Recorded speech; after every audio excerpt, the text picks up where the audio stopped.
Hello, everyone. Thank you so much for joining us today. I'm Monique Sherman, Head of Marketing at Automation Hero. If your existing KYC processes are slowing down onboarding, driving up overhead, and lacking quality control, then you need to look at ways to streamline, improve, and drive efficiency. If you have no process or a poor one in place, your organization is exposed to financial, reputational, and competitive risks. While KYC can prove difficult for financial institutions of all sizes, it can be made simpler through digital transformation. And that's exactly what we're going to cover in today's webinar. Before we get started, I do want to just do some quick background and introductions. We have Mike Smith, our Sales Director of the Northeast. His MBA in Information Technology and Finance has led to extensive experience consulting companies of all sizes around digital transformation, particularly around process automation, infrastructure overhaul, and data acceleration. Domenico Martinez is part of our solution engineering team. He's focused on financial services for years and has provided guidance on business use cases, technical requirements, and infrastructure recommendations. Just a few little logistics here as we get started. We want to make the most use of your time, so please do not hesitate to ask any questions. There is a chat or a Q&A option at the bottom of your screen, and we will get to these at the end of the session. We will try to get to all of the questions, but if we run out of time beforehand, we will follow up with you individually, so please don't hesitate to throw what you've got at us. Just a quick snapshot of what we'll cover today. We're going to go over the general challenges banks are facing with the current KYC conditions, the general benefits of intelligent automation, and the specific areas of the KYC process that intelligent automation can help with. We'll then dive into our use case and demo, finally wrapping up with that Q&A that I mentioned. And with that, I will go ahead and pass it over to Mike. Awesome. Thanks, Monique. I am going to share my screen right now and just make sure everyone can see it. Perfect. So yes, great to be here today, talk through KYC, some of the challenges we see, and how automation and digitalization can help.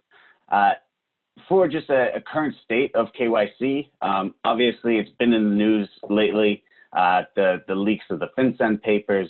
Regulatory and compliance issues are top of mind for financial institutions, and it's no longer just okay to kind of take a shallow approach to customer due diligence and knowing the customer and understanding that customer's ties within financial institutions.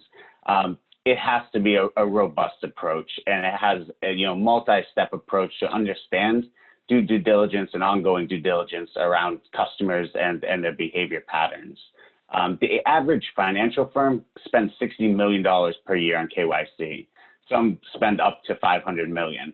It's an expensive cost for regulatory and compliance, but at the end of the day, it's something that has to be put in place to protect the bank's reputation and to ensure the overall stability of the financial systems.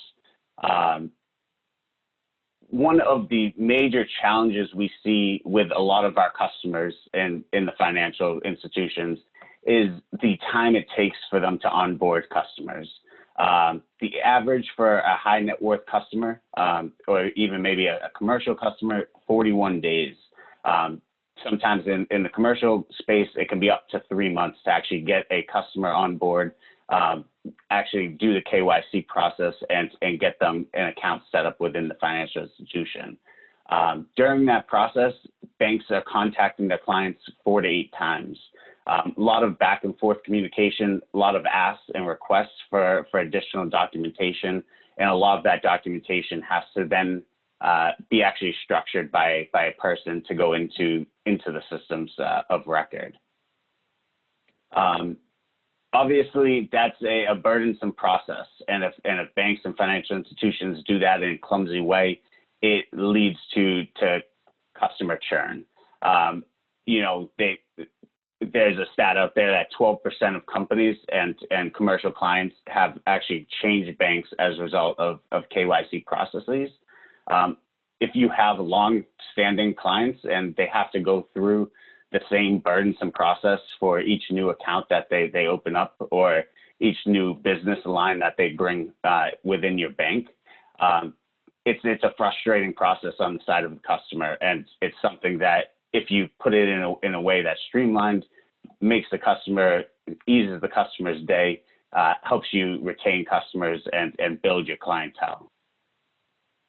Some of the benefits of digital transformation and automation as a whole. I think it was a quote from Satya Nadella, the CEO over at Microsoft. He said, during this pandemic, Microsoft's seen 2 years of digital transformation in just 2 months.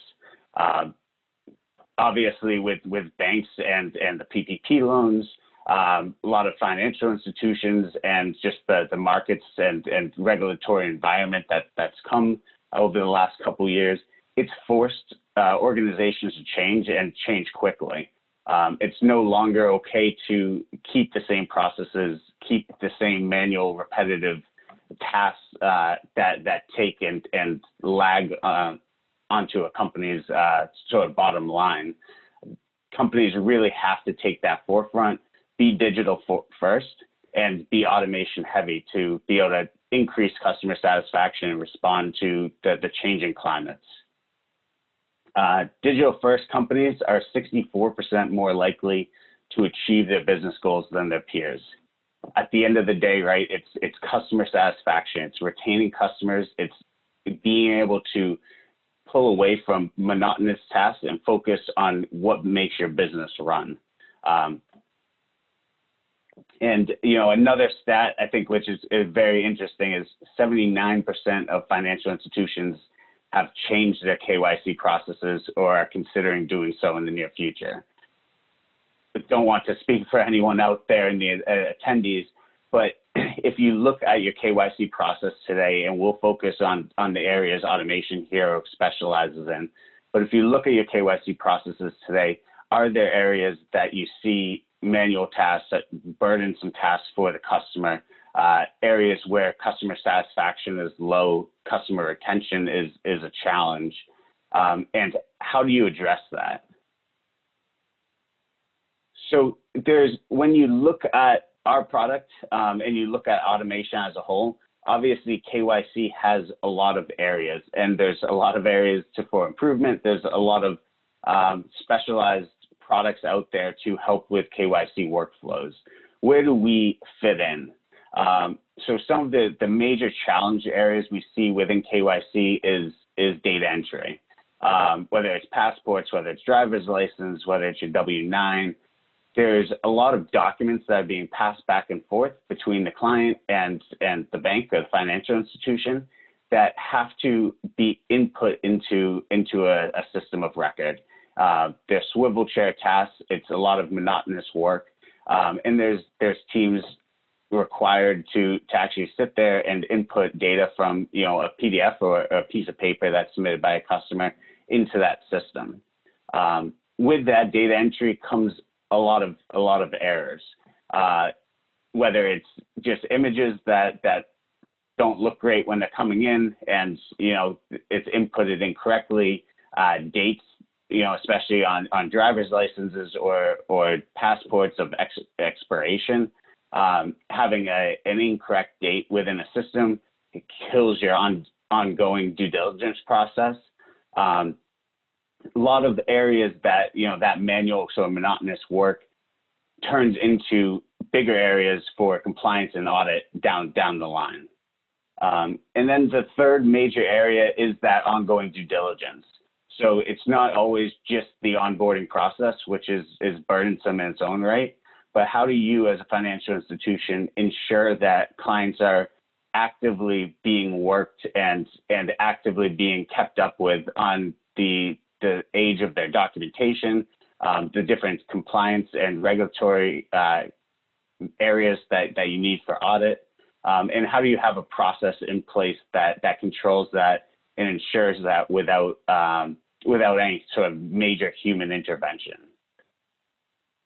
With that, I want to pass it over to Nico, who's going to take us through the actual product and the use case we'll go through today on how we can help KYC processes.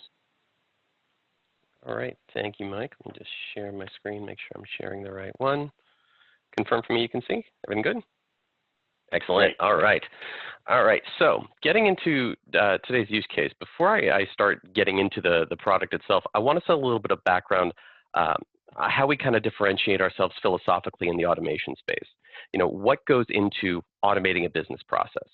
For us, there are a number of elements that are all critical. I mean, the thing we want to set ourselves apart is we're not building an army of bots. We're not building Skynet. We're not trying to cut humans out of the loop.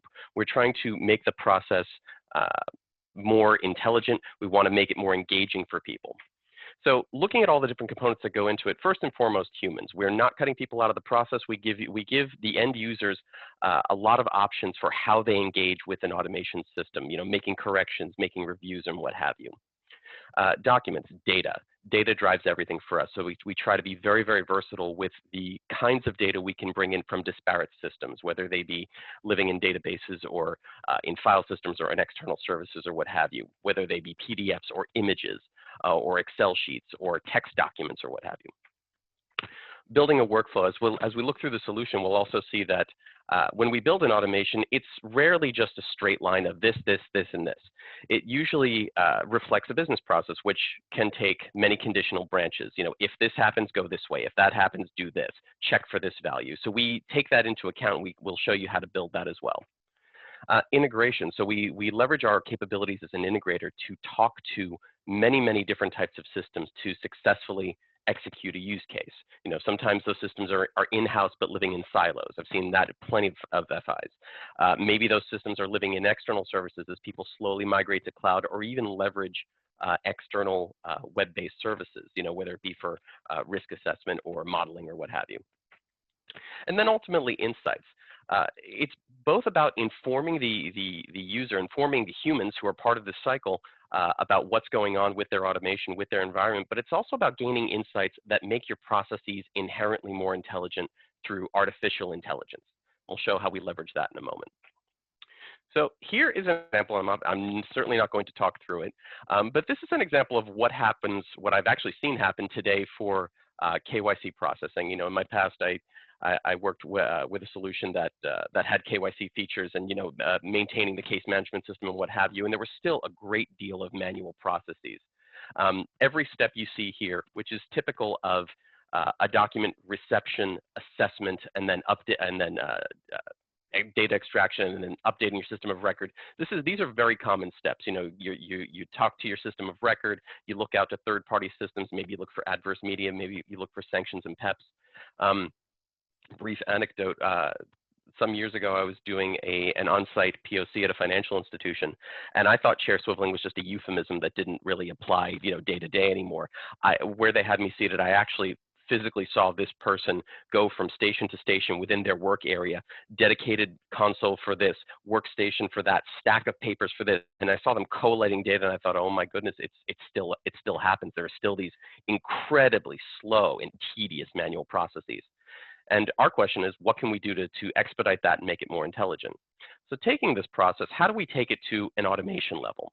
Here's the same type of process taken with automation. Now, every step here, with the exception of the optional one, can be completely automated. We put the human in the loop as an option. We never want to cut the human out. Is it mandatory? No. But is it typically beneficial? Do 99% of our customers want that? Yes, absolutely. Looking at how this flow works, it leverages AI in order to classify and extract the data from the document. We'll see that in our demo in a moment. We can mitigate responses, sending out messages. Mike talked about the number of times we communicate with customers rather than having it be a generic, oh, there's something wrong with this. As part of the AI, we can say, well, we're missing this data element. We couldn't identify this document. We can send very specific targeted messages back to say, this is what we encountered. Can you help us with this information? The enrichment step, it's really a catch-all because it really depends on the processes within your organization. Leveraging our integration capabilities that I talked about, we can talk to any number of systems. Maybe we talk to a database. Maybe we leverage an API to talk to your risk engine, to talk to a news services if you're looking for adverse media. Maybe if you've got a Corelytics for risk, for example, or if you've got a Dow Jones Factiva or an Acuity or a World Check for sanctions and PEP or for watch lists or what have you, we can leverage those types of connections to communicate with those systems and enrich the data on the fly. And then in the end, we'll send it to a human, say, here's all the compiled and extracted data. Take a look, review, make changes, alterations, amendments, deletions. And once the human is satisfied, sends it on its way and does any number of things. Success email to the customer, do all the loading into the data, eliminating those errors because we've already had a human review it. And even speaking to things like ongoing due diligence, if the document has, say, an expiry date associated with it, let's say a passport, maybe we put a calendar reminder for the account manager saying for customer 123, their document in our onboarding scheme and our due diligence scheme is expiring as of this date. It's time to set a review.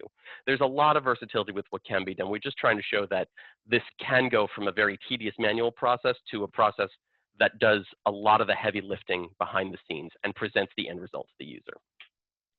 Now, talking about what we're going to be looking at today, this is the example I'll be walking you through how we built it in the solution and why we built it. So the story here goes, you want to process a document for customer onboarding. And the document is going to come via email into a mailbox. Now, maybe in your organization, you have a dedicated team.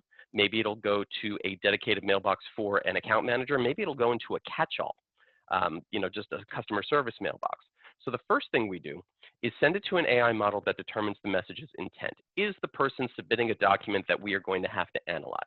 Now, in a production setup, we can do this any number of ways and say if they're complaining, we'll send it to this person. If they're asking for a new service, we can route it to a salesperson. In our context here, it's just the process we're looking for or an error. But this is something we see across many industries. We've done this exact type of use case for logistics, for insurance, etc. So in our context, if the message does indeed have a document to process, we'll pull it out of the email, all within our automation, all within the flow, and I'll show you how we do that. We'll send it to a classification AI model that is trained to identify what kind of document is this.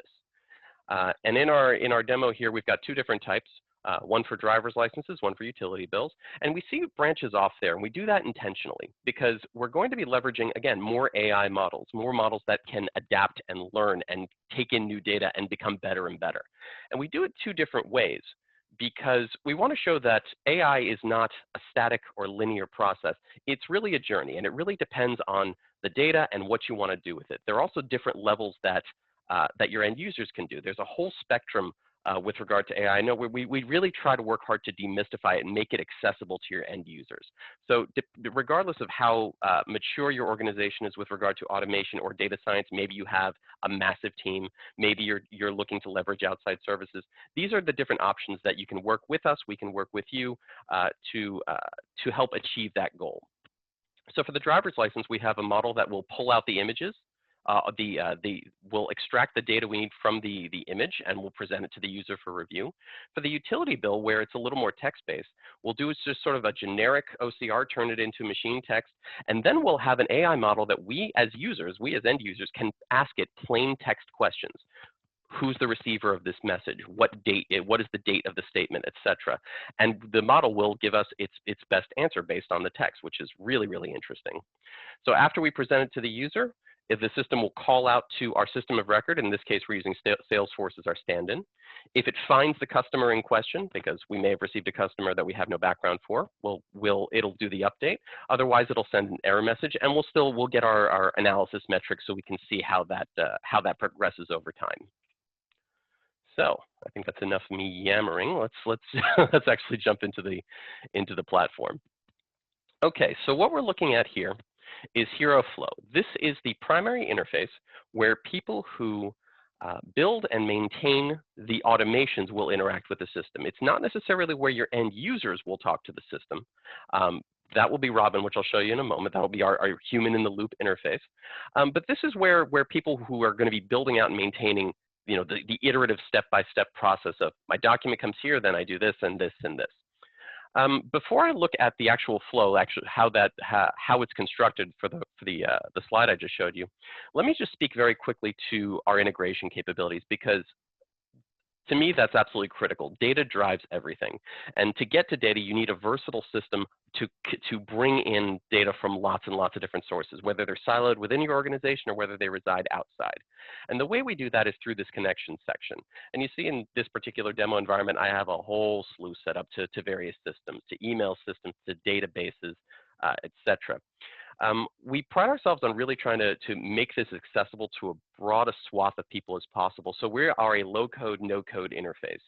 We try to make everything as point and click as we can. So if I want to set up a connection to a new system, click the button, give it some kind of name, and just follow a series of drop downs and prompts to say, what do I want to connect to? We have some named systems here, things like Salesforce, ServiceNow, Gmail, etc., as well as more generic ones, things like REST and Swagger. It gives us a lot of versatility with what we connect to. If I wanted to, for example, connect to a database, I would select database, I would choose my database type. We've got about half a dozen in here out of box. This list is ever growing all the time. And the system will prompt and tell me what does it need in order to make that connection. And it's really as straightforward as that. Once the connection has been made, the data becomes available to be used in the automation. So now let's look at the actual guts of the automation we built for this demo. So here's the flow, and I will zoom in a moment, I swear. But what effectively this is if you've got data coming in at the beginning, you have it going through some sort of business process. And I'll use the term flow generically because as we saw in my initial slide, the circle, it's not just a workflow. It's not just a data flow, a business flow, an analysis flow. It's a little bit of everything. We give you the capacity to do all the type of transformation and analytical steps and business steps you need in order to successfully execute your automation. So in this case, it's following a process. It's branching out depending on what data is available. It's calling out to various systems. And in the end, it will send out emails. It will do updates to our system of record. So data in, do something interesting with it, send data out. Effectively a three-step process. So kind of stepping through what we're doing here and how we set it up. So we have our input. As I mentioned at the beginning, we're talking to a mailbox. And as I wait for this preview to load, I'll actually show you what's in the mailbox. So I've got, this is live connected to it. I've built just sort of a dummy set where I've got some text, somebody saying, oh, I forgot to supply a second document for my onboarding, and here's the attachment. So this is an example of how data could be fed into the system. And actually we see this here in the preview. Very nice feature of Hero Flow, of our automation solution, is as I'm building it, as I as an automation administrator can click on a node and it will simulate every step to that point and show me the output. It'll allow me to keep track as I go on of how I'm making these changes. Is it responding the way I expect it to? So what it'll do, and I won't go through every node, I promise. The email will come in. It'll go to this email intent detection AI model, which has been trained to say, is this person submitting a document for an onboarding, a KYC, and ODD process? And it'll come out with a confidence score. It'll basically allow us to say yes or no. Do I want it to proceed if it's really, really confident that this is what they're asking for? And we do this by setting up a branch. And we do that very simply, point and click. If I want to add a new step, a new branch into this process, I click on one of these nodes. A plus will add something in a line. A branch will add a new fork. And I get a pop-up with over 200 operators of what I can do to the data. So I can leverage AI models. I can leverage functionality that's been built externally and ported into the solution, add new data, filter data out, do all kinds of transformative things. I don't need to be a coder. I just need to know what I want to do. All of these are have annotations for what they do. We also have clear documentation on what each function does. And as I pick one, as Boolean, for example, it'll prompt me for exactly what it needs. I can send a piece for this one, it'll turn it into a true false Boolean. I'll send the data, what is true, what is false, it'll prompt for exactly what we need, and you can add these steps as you go. So our flow here, data comes in, we do an analysis. Are they looking to submit a document for KYC? If not, we'll send an automated message back. If so, we'll continue on our process.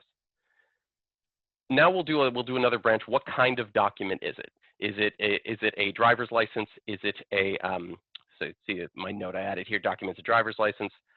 Document is a utility bill. So these are our two examples here, and we see how they fork and function differently. For the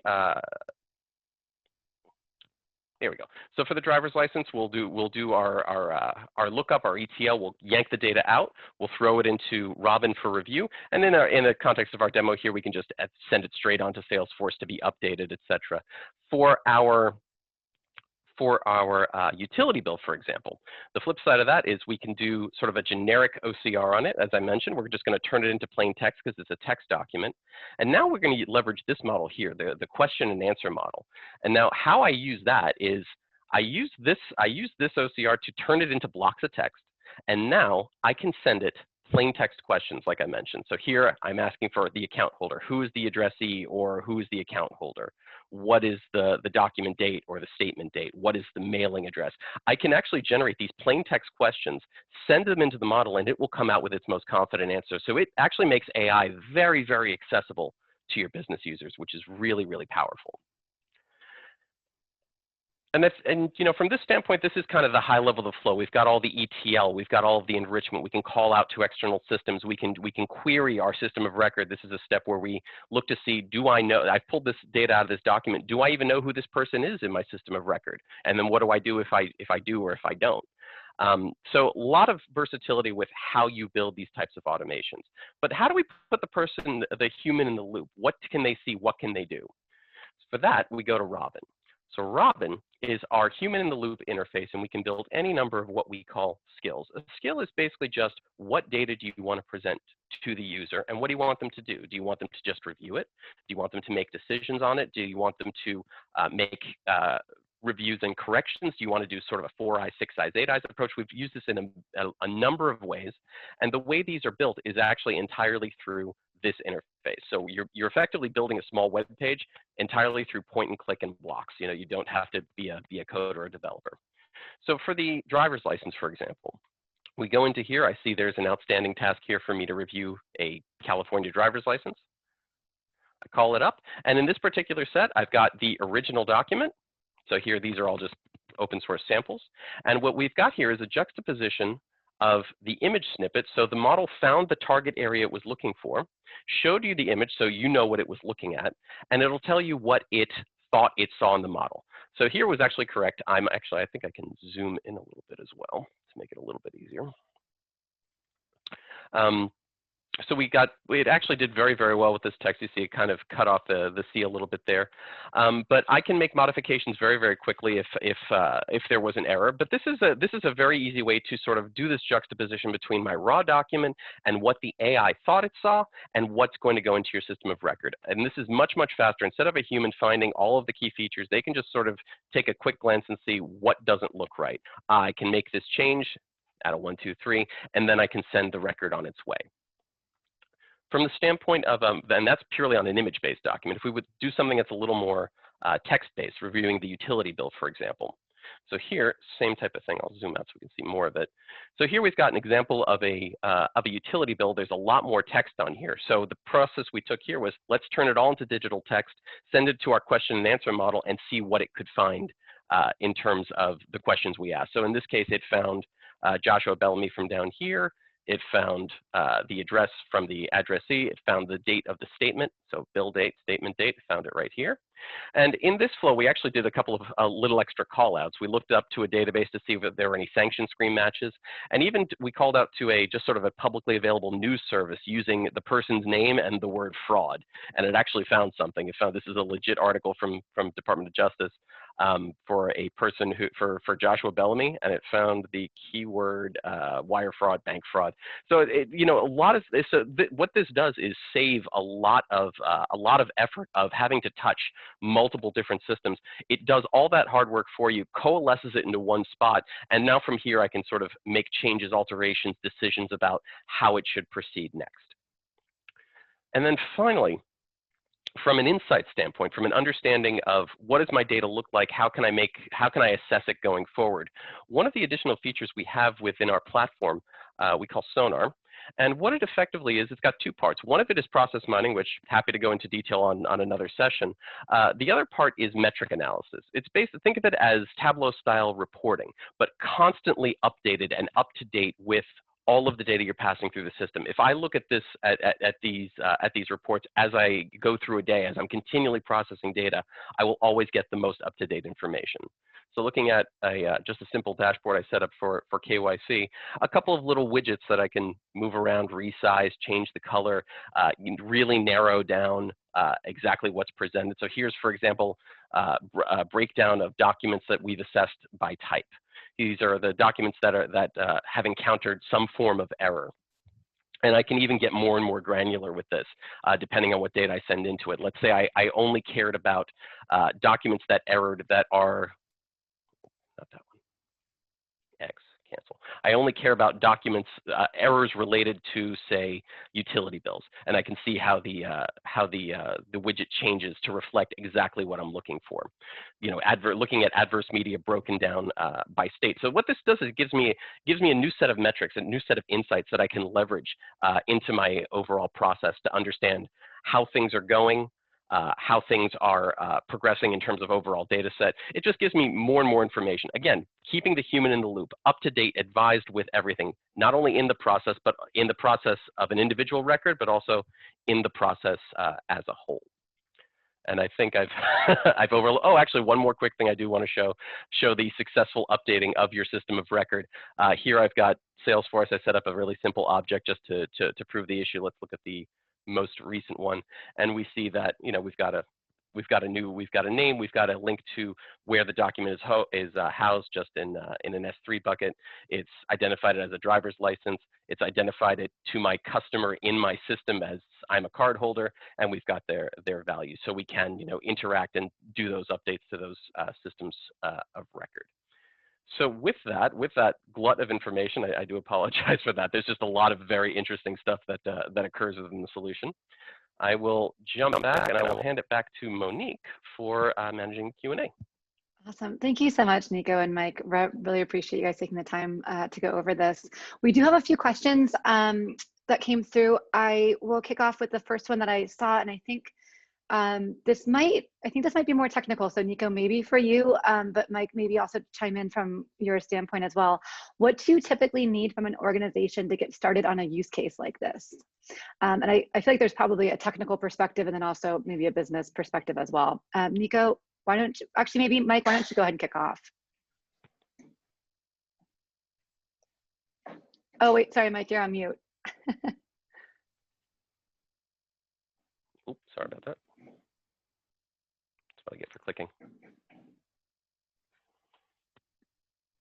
Huh, no.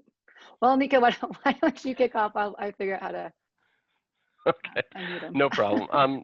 So for any use case, we deal with a wide variety of customers who, some of them have very clear ideas for what they want to do in their minds, and some of them, they just know they have a problem and they're not really sure what the process is. So what we typically do is have a scoping session, have a dedicated session to talk through your existing processes. It's a use case workshop, basically. We sit down with you, we sit down with your end users, and we talk about what's the problem you're trying to have, and let's sort of analyze your process and see where the candidates are to automate, because not everything can or should be automated. Sometimes you want more humans in the loop more often than in other cases.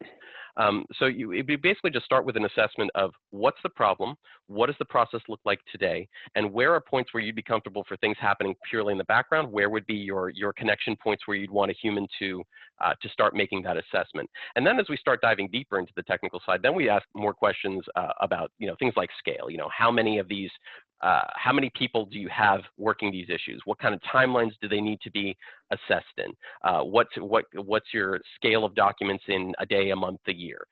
And all of these will help us articulate what the solution would look like from a flow standpoint, as well as from a scaling standpoint. Because we get a lot of those questions about, you know, how much infrastructure do I have to put in? How do I deploy this? You know, it really is a wide answer. So I'm not trying to dodge. It's just, there's a lot of it depends, but it's often of just a very close relationship between us and the customers to understand their issue, understand the scale of their issue, both today and, you know, looking to the future. And then we start getting into the details, the nitty gritty about integration with your systems. What does the data look like? Can you get us samples? And then we go from there. Thank you, Nico. Mike, anything you want to add to that? No, I think it was a good answer, right? At the end of the day, if you have a process that you're looking to automate, whether it's in KYC or it's another business function, I think the goal is, right, a discovery session where we understand how the process is run today and understand at the end of the day the candidates areas automation may make sense. You know, the other piece that maybe Nico didn't touch on is especially around the document processing. It's always great to see some samples of the data you guys deal with today. Allows our team to give you an assessment on, you know, what type of ways you can cut dice that and make it accessible to the end user. Fantastic, thank you. Another question that came through is how does I think they might mean implementation, but how does the use case or implementation change if an organization already has an automation tool in place like Automation Anywhere? Nico, I'll throw that to you. I can quick it. or both of you, yeah, I think it's. Yeah, I can take it. I would say that honestly, 70–80% of our customers today have another RPA tool in place, whether it's Automation Anywhere, UiPath, Blue Prism, Crayon, etc. So we certainly are, you know, we play in that space, and we certainly have automations that we run the entirety of the business process. We also work very well hand in hand with those solutions to expand upon maybe the capabilities that you have with an Automation Anywhere today. You know, those capabilities, especially in KYC processes, different document intake processes, is typically the AI models on front for structuring that data, and then handling a lot of that customer communication back and forth, automating the email process, automating that customer response, classification of documents, all of the things traditional RPA really was never designed to handle. And it's really more that AI-based workflow where we could land, expand, and connect directly into a Automation Anywhere bot to move the data around the organization as the bot sits and exists today. Yeah, I mean, we don't advocate generally rip and replace. I mean, we really can, as Mike said, you know, a lot of our customers have mature, I mean, just from recent experience with myself with customers I'm actively working with, there are a couple of, you know, global organizations that have dedicated RPA centers of excellence that have been using automation for many, many years and have a number of products that are giving business value. But they talk to people like us because it only gets them so far. So then it becomes a question of what can we do to augment the existing processes and improve them and streamline them, or to get into the additional cases that the traditional systems are unable to manage with, you know, for whatever reason. So it really is more about augmenting existing processes and making them better within your overall ecosystem. Can the technology or platform scale across a financial institution, whether institutional, wealth, or consumer focused? So I guess maybe how versatile is it? Sure. I mean, from my perspective, from an engineering hat, from my perspective, you know, data's data. You know, when we start separating it out by business segment, we can do that within individual flows. We can do that in one flow, as we saw with the branching business logic, so we can treat different market segments differently. We can establish connections independently to the different siloed systems, and we can either bring them together or we can leave them separated. I mean, I did an engagement once a couple of years ago where a financial institution was actively trying to break down the silos within their systems because they had customer information on the fraud side, they had customer information on the AML side, they had customer information in the individual business units for the different products they had, and very little of it ever gelled. And you had the same person showing up 3, 4, 5, 6 times in different systems, and they were actively trying to find ways to break those silos down, coalesce them, and get sort of one system of truth, if you will. And leveraging, you know, our integration capabilities, that's something that we could certainly help with, bringing in those different segments and either treating the data in independent paths or helping you bring them together in meaningful ways. Nico, this question might kind of dovetail. Go ahead.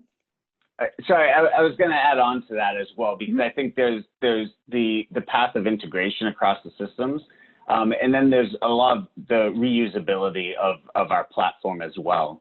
So we have a lot of organizations that develop AI models, that develop, you know, in-house functions to deal with different business processes. Anything that's built within Automation Hero becomes its own microservice, and at the end of the day can be reused across various different business units. So, you know, if in compliance you want to tackle a KYC process which has document processing, very easy to turn the effort and the functionality that you built within that process into something that can handle, auto loan onboarding per se. Yeah, and that actually might dovetail into kind of this question you guys alluded to, the integration piece. What databases can you connect to? And I think that maybe goes, within a certain department, and then also to your point, Mike, with the integration across departments as well. Nico, maybe you want to take a stab at that first. Yeah, we can get you a comprehensive list. I mean, off the top of my head, things like SQL, Oracle, Snowflake, Mongo. I mean, there isn't really an explicit limitation. The way I see it is, if we have a standard connector for it, it's just that much faster. And if you have some sort of underlying system or database, or that we haven't connected to yet, it doesn't mean we can't. We will often build custom connectors, and that's actually how our product also evolves with our customers. As we have to interact with new systems that we'll need a new connection for, we'll build that, and then it becomes available. So I mean, the major ones out in the space right now, both those deployed in-house and those in the cloud, things if you have a database in like AWS or what have you. But yeah, there isn't an explicit limitation. There are obviously some we support right now, but I have yet to encounter one that I've been told, no, we can't talk to it. For the sake of time, because we're getting close to we're at the top of the hour, but there's one more question that I want to get to. And for anybody else, we will follow up separately with your questions after the webinar. But this last one that I'll read off, who do you normally work with at an organization on a project like this? Is it different teams to map out the process and for implementation? Mike, why don't you go ahead and maybe take a stab at that one?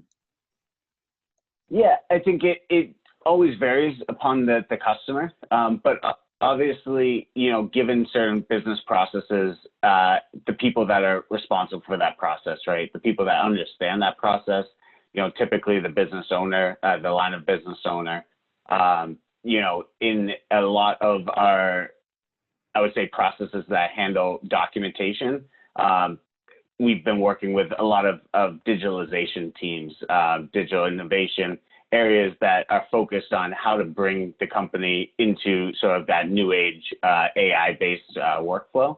And then at the end of the day, right, when we go through implementation, we work heavily with engineering, we work heavily with sort of the IT side of the house to ensure compliance, security, and just ease of implementation and quick implementation into your organization.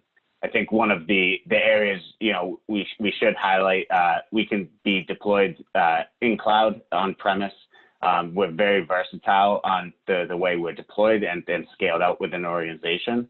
And I think our security story of having a complete end-to-end product where anytime data comes into an automation, it's secured, encrypted throughout the entirety of the process is very strong for a lot of our financial customers.